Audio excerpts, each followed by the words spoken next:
विरोध तो हमारा फिर भी यही था कि हम क्या नाम जो हमने आगे निर्दलीय अपनी बिरादरी के प्रति भर दिया पर्चा पार्टी के उसमें। लेकिन बिरादरी का जिस तरह से लोकदल के कैंडिडेट मिथिलेश पाल सर बिरादरी को जैसा प्रेशर नहीं है, मतलब गलत कैंडिडेट चुनाव कर लिया तो बिरादरी इस बात को एक्सेप्ट नहीं कर पा रही। प्रेशर कौन देगा? प्रेशर लोकदल वाले आपके जैन कोई प्रेशर नहीं, यहाँ किसी प्रेशर के दबाव में हम कभी आए नहीं। हम वैसे किसान यूनियन के सिपाही हैं, हमारे पे कोई प्रेशर चलता ही नहीं। हमारे साथ वरिष्ठ पत्रकार राजेश शर्मा जी मौजूद हैं। राजेश भाई साहब आपका स्वागत है। धन्यवाद। और आज हम लोग ग्राउंड पर गए थे मीरापुर में।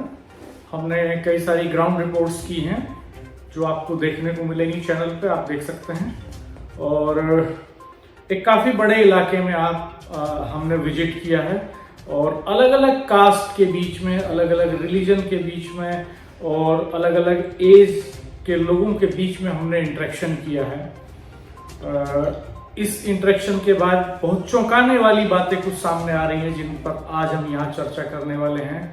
और राजेश भाई साहब, आप बताइए पहले कि आपको क्या लगा। दो तीन खबरें मैं आपसे शेयर कर देता हूँ। पहले एक तो महत्वपूर्ण खबर ये है कि मीरापुर में जो एक द्वंद्व चल रहा है आरएलडी के भीतर मिथिलेश पाल के कैंडिडेचर को लेकर के, वो अभी थमा नहीं है। आज भी वहां पर जाटों की एक मीटिंग हुई है मीरापुर मोरना में, मीरापुर के। और उस मीटिंग में कई नेताओं ने साफ तौर पे कहा कि भाई जिस वक्त जो है पार्टी संकट की स्थिति में थी 2013 में मुजफ्फरनगर दंगे के वक्त में, तब यहाँ जमीन पर लोग संघर्ष कर रहे थे पार्टी को बचाने के लिए, संगठन को बचाने के लिए, भाईचारे को बचाने के लिए। और बाद में जिन्होंने लाठियां खाई हैं, बाद में जिन्होंने मुकदमे झेले हैं और जो लोग लगातार लड़ते रहे हैं, उनको दरकिनार करके एक ऐसे नेता का प्रत्याशी के तौर पर चुनाव करना जो भाजपा में ही चला गया, वो उचित नहीं है। तो इस तरह की बातें वहां कही गई। आपको कुछ फुटेज भी हम दिखाना चाहेंगे, सुनिए वहां क्या बातें हुई। लेकिन बिरादरी का जिस तरह से लोकदल के कैंडिडेट मिथिलेश पाल सर बिरादरी को जैसा प्रेशर नहीं है, मतलब गलत कैंडिडेट चुनाव कर लिया तो बिरादरी इस बात को एक्सेप्ट नहीं कर पा रही। उसका विरोध हुआ। विरोध होने के बाद में हमने उन लोगों ने मकाम अपना कैंडिडेट अपना भी बन जाते हैं, तो हमने जो पर्चा भर दिया। पर्चा भरने के बाद में इन्होंने जो पर्चा कैंसिल कर दिया। अब बिरादरी की हमने पंचायत प्रस्तावित थी, हमने वहाँ बुलाई, अपनी बात बताई, निर्णय उन पर छोड़ दिया। 11 आदमियों की समिति अंदर गई, उसने फैसला जो है मिथिलेश पाल को हराने वाले कैंडिडेट के पक्ष में दे दिया। अब विधायक खैर राजेश भाई साहब, आपने ये वहाँ की फुटेज भी देखी और वहाँ जो हुआ मीटिंग में वो भी देखा आपने, और आपने आज ग्राउंड पे विजिट भी किया। तो किस तरह से देख रहे हैं आप इस समय मीरापुर के इलेक्शन? डॉक्टर साहब देखिए, अभी चूंकि मैं शुरुआत नगीना से करूँगा। आज हम लोग लगभग 7-8 गाँव में गए और जब गांव के लोगों से बात करी, तमाम वर्गों से बात करी, तो एकदम चौंकाने वाली मामला सामने आया। आप देखिए, जब हम भेड़ा गांव है, जहाँ भेड़ा गांव में जब हम जाते हैं तो भेड़ा गांव में जब हम दलितों से बात करते हैं, भेड़ा सादा जब उनसे बात करते हैं तो वहाँ जो बुजुर्ग लोग थे जिन्हें हम मानते थे कि जो 55-60 साल के लोग हैं वो बसपा कैडर के लोग हैं, वो ये कहते नजर आए कि भाई हम लंबे समय बहन जी के साथ रहे और उन्होंने आज बहन जी को कटवाउट बता दिया। उन्होंने कह दिया कि अगर उन्हें वोट देते हैं तो हम चंद्रशेखर को हराने का काम कर रहे हैं। दूसरा आप देखिए, चोरा वाला गाँव जब गए तो चोरा वाला गाँव में एक अजब टाइप की कहानी थी। वहाँ हमें लगा कि जो मुस्लिम कम्युनिटी के लोग थे कि वो कादिर राणा से प्रभावित हैं और वहाँ कादिर राणा समर्थक एक में मिले। इसके अलावा जो 10-15 लोगों से बात करी वो सब इस बात पे थे कि जाहिर हसन बहुत मजबूत कैंडिडेट है। और मैं तो ये हैरत में पड़ गया कि मुझे लग रहा कि जब 2024 का चुनाव होता था, नगीना लोकसभा से चंद्रशेखर आजाद चुनाव लड़े थे, तो कई बार जब डिबेट होती थी तो डिबेट में आपने एक बार कहा था कि वहाँ चंद्रशेखर का मुकाबला है बीजेपी से। और चूंकि वहाँ गए भी थे हम लोग, तो वहाँ जो मैसेज था वो ओम कुमार जो बीजेपी के विधायक और मनोज पारस जो सपा के थे, उनके बीच मुकाबला था। समीकरण कुछ इस तरह के थे कि ओम कुमार के साथ में मनोज पारस नहीं थे, सपा से शायद मुझे लगा हाँ, वो मनोज नाम था उनका, जय साहब थे वो। जज था, रिटायर्ड। हाँ, रिटायर्ड जज थे। हाँ, हो सकता है कि मैं नाम मतलब। हाँ, तो जब वो लगा तो हमें लगा कि बीजेपी के पास तो चूंकि लोकदल का गठबंधन था, टोटल जाट वोट राघवत का कैडर और बीजेपी का कैडर, मैंने कहा ये बड़ा वोट बैंक है। और आप देखिए कि वहाँ जिस तरह रिजल्ट चौंकाने वाले हैं, चंद्रशेखर आजाद वहाँ इतनी बड़ी लीड लेके जीते। और आज मैं देख के इसलिए हैरत हो गया, जब हम मोरना पहुंचे तो मोरना बड़ी संख्या में वहाँ लोग इकट्ठा थे मुस्लिम। उन्होंने तो एक बड़ी चौंकाने वाली बात कह दी। इससे तो मुझे ये लगा कि अब मुकाबला मिथिलेश पाल और शंभू राणा के बीच में नहीं है, जैसा उन्होंने बताया। अगर ये परसेप्शन है, क्योंकि मौके पे जाके जब ग्राउंड रिपोर्टिंग करते हैं तब पता चलता है। अगर उनकी बात माने और जिस तरह का उन्होंने एग्जाम्पल दिया, उन्होंने कहा कि झोजा है, झोजा जो जाति होती है एक मुस्लिमों में, कि झोजा बड़ी संख्या में मीरापुर में है। और झोजा जाति से जाहिर हुसैन जो आजाद समाज पार्टी के होम उम्मीदवार हैं कि वो है। उन्होंने कहा कि राणा है कितने, उन्होंने बल्कि ये भी कहा कि जो कन्वर्टेड भाषा में उन्होंने कहा रामगढ़ के रामगढ़ है कितने, बोले इस बार हम जवाब देंगे सब झोजा एक मंच पे। जब लोगों से बात हमने की, क्योंकि मुझे भी इस बात की जानकारी नहीं थी, मुझे ये नहीं पता था कि क्या जो मुस्लिम समुदाय है वहाँ भी इस तरह की बातें होती हैं।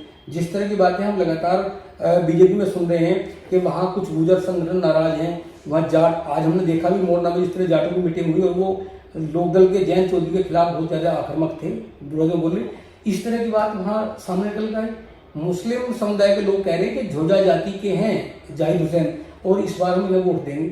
हमने उनसे पूछा कि इसके पीछे क्या करते हुए, उन्होंने कहा कि अकेले मुस्लिम कोई नहीं जीतेगा, चंद्रशेखर आजाद के साथ में आजाद दलित हैं लगभग 90% और 90% दलित है और झोजा जाति के लोग इतने हैं, इतनी वोट हैं कि हमें इसकी जरूरत भी नहीं है और हमारे साथ तो बहुत सारी जाति है। दरअसल राजीव में से एक बात और है इसमें कि जैसे 2024 का जिक्र किया आपने नगीना का, तो शुरू में चंद्रशेखर को लोग सीरियसली कंसीडर नहीं कर रहे थे। लग रहा था कि समाजवादी पार्टी के बीच में और बीजेपी के बीच में फाइट होगी, दोनों के कैंडिडेट्स बहुत स्ट्रॉन्ग थे और परसेप्शन यही था। लेकिन चंद्रशेखर धीरे धीरे लड़ते गए और उनका चुनाव स्विंग करता चला गया और वो धीरे धीरे मेन फाइट में आ गए और इलेक्शन के टाइमिंग तक सिचुएशन ये बन गई कि चंद्रशेखर में और बीजेपी में इलेक्शन हो गया। तो ये अप्रत्याशित तो नहीं है जो आप कह रहे हैं, ये संभव है। दरअसल इलेक्शन में लोगों का मूड स्विंग करता रहता है, जरूरी नहीं है कि जो अभी है वो कुछ दिन बाद हो। जैसे मैं एक घटना का जिक्र करना चाहूंगा, चौधरी चरण सिंह जी मुजफ्फरनगर से लोकसभा का चुनाव लड़े और उनके इलेक्शन के दौरान एक व्यापारी की हत्या हो जाती है गंगनहर से जाते हुए और उस हत्या के बाद उसके पहले तक चौधरी साहब का पूरा एकदम वन वे चल रहा था इलेक्शन और उस घटना के बाद अचानक से पूरा इलेक्शन स्विंग कर जाता, बदल जाता। मेरठ की एक घटना थी जब डॉक्टर लक्ष्मीकांत वाजपेयी भाजपा के उस समय के प्रदेश अध्यक्ष मेरठ शहर सीट से चुनाव लड़ रहे थे, तो एक व्यापारी की हत्या हो जाती है उसी दौरान से। और वहां पे उस दिन प्रचार के लिए अमित शाह उस समय आए थे लक्ष्मीकांत वाजपेयी जी के लिए रोड शो करने, लेकिन वो गुस्सा आक्रोश से भर गए लोग। अमित शाह जी जो है घटना के बाद प्रदेश में यूपी में जो है अखिलेश यादव सरकार थी तो उसके ऊपर पूरा डाइवर्ट करके इशू को रोड शो कैंसिल करके चले गए। लेकिन उसके बाद से पूरा इलेक्शन जो है वो पीक पे नहीं आया वाजपेयी जी का, वो प्रदेश अध्यक्ष रहते, चुनाव हार गए। तो ऐसे ही किसी भी इलेक्शन में लास्ट मोमेंट पे कैसे लोगों का मूड स्विंग कर जाएगा, कैसे वोट शिफ्टिंग हो जाएगी, ये बड़ा अप्रत्याशित होता है। और हम भी देख रहे हैं कि शुरू में टिकट डिक्लेयर होने के बाद से लग रहा था कि सिंबुल राणा में और आरएलडी बीजेपी के कैंडिडेट में फाइट होगी। फिर आरएलडी बीजेपी से जो कैंडिडेट आती है मिथिलेश पाल, वो बीजेपी से उधार की कैंडिडेट आती हैं। तो जब वो आती हैं तो आने के बाद सीन कुछ अलग होता है, फिर फ्रिक्शंस पैदा होते हैं उनके कैंडिडेचर को लेके, मीटिंग शुरू होती है। जैसा आपने आज बताया भी कि भाई जाट दावेदारों की तो उसमें उपस्थिति नहीं थी, लेकिन वोटर्स की उपस्थिति थी और उन्होंने बड़ी नाराजगी इसको लेके जाहिर की। तो ठीक इसी तरह से जातीय खांचों में मुस्लिम मतदाता भी बटा हुआ दिखाई दे रहा है और मुझे ऐसा लगता है, मेरा ये मानना है कि मुस्लिम मतदाता अंतिम तक ये वॉच करेगा कि बड़ा वोट बैंक किसके पास है जो बीजेपी को हरा सकता है। और निश्चित तौर पे 19% वोट कम नहीं होता, 19% दलित वोट है इस कॉन्स्टिट्यूएंसी पे, 38% ओबीसी जिसमें अदर ओबीसी भी शामिल है और 38% मुस्लिम, 19% दलित और लगभग 5-6% इसमें जो है जनरल कास्ट वोटर्स हैं। तो 19% में से जो बड़ा शेयर जिस कैंडिडेट के पास जाता दिखाई देगा, मुस्लिम कैंडिडेट लास्ट मोमेंट में उसकी तरफ शिफ्ट हो सकता है, अप्रत्याशित नहीं है ये। और ये इसकी बानगी आज हमें ग्राउंड पे देखने को भी मिली कि अलग अलग गांवों में अलग अलग पल्स देखने को मिला। कई गांव ऐसे मिले जिनमें कादिर राणा सपोर्टर्स भी थे, जिनमें आजाद समाज पार्टी के सपोर्टर्स भी थे, जिनमें जो है कुछ ऐसे भी मिले मुस्लिम अप्रत्याशित ढंग से जिन्होंने कहा कि बीजेपी को वोट करेंगे। तो ये एक खास बात दिखाई दी है इसमें। तो मुझे लगता है हमें कुछ मुद्दों का भी जिक्र करना चाहिए कि इस बीच में क्या क्या मुद्दे लोगों की जबान पे हैं, कौन सी ऐसी चीजें हैं जो वोटर्स के माइंडसेट को प्रभावित कर रही हैं। एक बार मैं फिर दोहराऊंगा, जब हम ककरोली जाते हैं तो एक ककरोली में सोनू जाटव लड़का मिलता है, लड़का तो नहीं कह सकते उसे, मध्यम। उन्होंने इतनी बड़ी बात कह दी कि मैं अपने बच्चों से भी कहूंगा कि मैं अगर कल ना रहा तो वोट चंद्रशेखर आजाद की पार्टी को देना है, मतलब केतली को देना है। कही ये बात केतली कहा उन्होंने, जुबान पे दो नाम चढ़े हुए हैं उनकी जबान पे। असल में जब हमने देखा कि चंद्रशेखर आजाद, एडवोकेट चंद्रशेखर आजाद, एडवोकेट चंद्रशेखर आजाद, वो एडवोकेट पहले लगाते हैं। और दूसरा केतली, जब ये पूछते हैं वहां मतदाता से, हमने पूछा वोटों से कि आपका मूड क्या है, तो वो केतली उनके जुबान पे आता है। तो सिंपल जुबान पे चढ़ गया चंद्रशेखर। दो जो बुजुर्ग दलित थे, मेरे ख्याल में एक ने अपनी उम्र 73 ईयर बताई, हाँ, और एक ने लगभग 67 साल बताई। बिल्कुल। जब उनसे आपने सवाल किया कि आपने जब आप जवान हुए आपने पहला वोट किसे डाला, हाँ, उन्होंने कहा हमने कांग्रेस को डाला था, निश्चित। तब कांग्रेस थी। हाँ। और उन्होंने कहा कि 1990 के बाद में जब काशीराम जी आए, हाँ, तो फिर हमने बसपा को वोट देना शुरू किया। हाँ। और जब उनसे ये सवाल आपने किया कि आज आप आजाद समाज पार्टी की कार्यालय के पास बैठे हो, तो उन्होंने कहा कि नौजवान लड़का है, ये वकील है, ये हमारी बहुत पैरोकारी करता है, बहुत पैर भी करता है, और अब हम नहीं नौजवान भी देंगे। उन्होंने कहा कि जिस पैटर्न पे नगीना से हमने चंद्रशेखर को जिताया था, उसी पैटर्न को हम यहाँ चुनाव लड़ा रहे हैं, जिताएंगे। मैं डॉक्टर साहब हैरान कर गया कि वो बुजुर्ग लोग, और जहाँ वो बैठे हुए थे मोरना, वो लगभग 17-18 किलोमीटर दूर से आए थे, वो किसी के साथ भी नहीं आए थे, खुद ही आए अपने चलते हुए। तो मुझे लगता है कि जिस तरह नगीना में मामला हुआ, परसेप्शन का चूंकि धीरे धीरे ऐसी बनता है, हमने बहुत कमजोर माना था नगीना में चंद्रशेखर आजाद को, लेकिन आज जब ग्राउंड रिपोर्ट देखी तो अब बड़ी संख्या में जो मुस्लिम समूह मिले, सबसे अब उन्होंने यही बात की। और मैं तो इस बात को लेकर बड़ा हैरत में था कि मुस्लिम समाज में भी जाति की बात आने लगी। उन्होंने कहा कि झोजा समाज से है, झोजा की संख्या बहुत बड़ी है, राणा कितने हैं? हाँ, और वो जो कैंडिडेट हैं चंद्रशेखर के, वो भी झोजा हैं, और झोजा के गांव जो है ज्यादा हैं। और कादिर राणा तो कन्वर्टेड हैं, तो वो जो है कन्वर्टेड में मुस्लिम राजपूत हैं, रामगढ़ कहते हैं उनको मुजफ्फरनगर की भाषा में। तो वो तो इस तरह से कह रहे थे रामगढ़ हैं कितने, झोजा ज्यादा हैं, तो हम पूरा इलेक्शन पलटने की। और वो धोबी थे बीच में, धोबी, हाँ धोबी भी थे। हाँ, वो हमने पूछा आप कौन है, बोले मैं मुस्लिम धोबी हूँ, हम भी झोजा के साथ हैं, बोले इनके साथ लगते हैं। तो इसका मतलब ये है कि जो राणा है मुस्लिमों में, ये अपर कास्ट वाले हैं, और जो झोजा हैं वो अति पिछड़ा हैं। तो जिस तरह हम बीजेपी की बात कर रहे हैं कि भाई अति पिछड़ा वर्ग बीजेपी के साथ आ गया, तो जैसे उन्होंने वो वर्ग की बात करी, इसका मतलब मुस्लिमों में भी जो पिछड़ा वर्ग है, बड़ी कम्युनिटी उनके साथ जाने वाली है और जा सकती है, जैसा हमने आज देखा। और दूसरा डॉक्टर साहब, जब मोरना में वो जो जाटों की मीटिंग चल रही थी जाट समाज की, वहाँ वक्ता जिस तरह आक्रामक थे वो जैन चौधरी को लेकर, जब उन्होंने ये कहा कि 2013 का भी सीन याद कर लो, जैन चौधरी को संबोधित कर रहे थे, वो वहाँ नहीं थे। हाँ, उनके वो 2013 का नाराजगी दिखी, बोले 2013 का भी वो समय याद कर लो, तब हम खड़े हुए थे, चौधरी साहब दिल्ली में बैठे हुए थे, हम लोगों ने संघर्ष किया और शांति व्यवस्था बनाने का हमने काम किया। और आज जब हमारा नंबर आया तो आज बीजेपी के हाथ में अपनी सीट दे दी। तो हालांकि ये जो आक्रोश है, मुझे लगता है कि आक्रोश में जब लोग इकट्ठा होते हैं, मीटिंग होती है, कई बार ऐसा होता है देहात में कि गुस्सा जो मन से होता है, वो गुस्सा ठीक है, जब लंबे समय संघर्ष होता है, जिससे आमने सामने लड़ाई होती है, तो अलग बात है कि पॉलिटिकल नेता दलों को मिला लेते हैं, लेकिन दिलों की दूरी को नहीं मिला सकते। आज देख के मीरापुर में ये रहा, जिस तरह जाट समाज के लोग बहुत आक्रोशित थे, बहुत आक्रामक शैली में बोल भी रहे थे, हमें लगता है कि कुछ ना कुछ कहीं ना कहीं गड़बड़ है।